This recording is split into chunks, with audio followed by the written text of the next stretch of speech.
Alam mo ba ng ating wika ay may iba't ibang antas? Ito ay paraan kung paano natin ginagamit ang mga salita depende sa kausap at sitwasyon. Reloading na tingin mo ang sapatos mo. Siyempre, upgraded na to. Ito ang balbal o salitang kalye na karaniwang ginagamit ng mga kabataan o isang particular na grupo.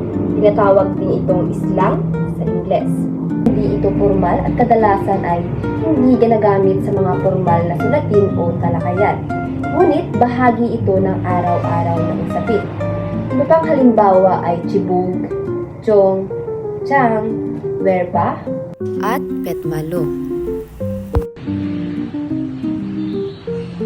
Hello, Tol. Asan ka na ba? Tagal mo ah. Ay, ito na pre. Parating na.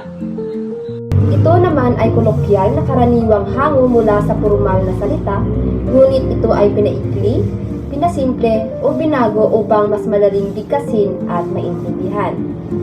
Ang salitang tol, san, eto at pre ay pinaikli kung saan ang tol ang ibig sabihin ay utol, san na ang ibig sabihin ay saan, eto, pre na at ang ibig sabihin ay pare.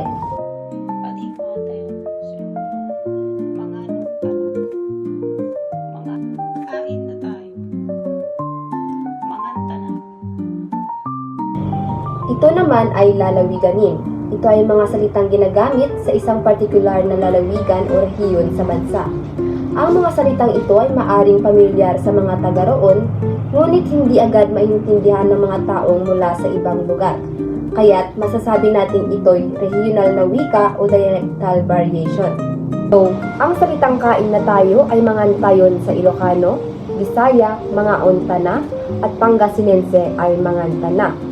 Isa pang halimbawa ay ang maganda na ang ibig sabihin sa Tagalog, maganda, Ilocano, napintas, Cebuana, guwapa, at Bicolano ay magayon.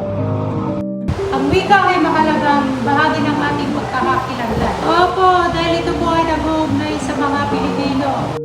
Ito naman ay pambansa o mas kilalang opisyal at formal na antas ng wika at hindi ito gumagamit ng mga informal na wika gaya ng kolokyal at balbal. Karaniwan itong ginagamit sa mga aklat, babasahin, pahayagan, paaralan at pamahalaan.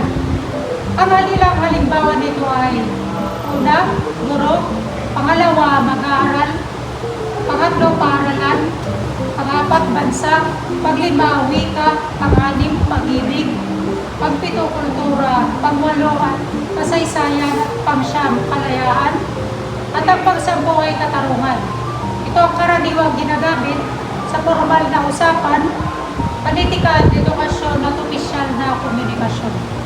Ang iyong ngiti tila'y bukang liwayway, at ang tinig mo'y musika sa aking pantinig. Ang pampanitikan ay pinakamayamang uri ng wika. Ginagamit ito sa pampanitikan tulad ng tula, nobela, kwento at iba pang akdang pampanitikan. Karaniwang gumagamit ito ng idioma, tayutay, at masining na nagpapahayag upang magkaroon ng mas malalim na kahulugan ang salita. Hindi laging literal ang ibig sabihin, kaya't masining at malikhain ang dating nito. Sa bawat pagkakataon, iba-iba ang antas ng wika na ating ginagamit. Mahalaga itong maunawaan dahil wika ang tulay ng ating pakikipag-ugnayan.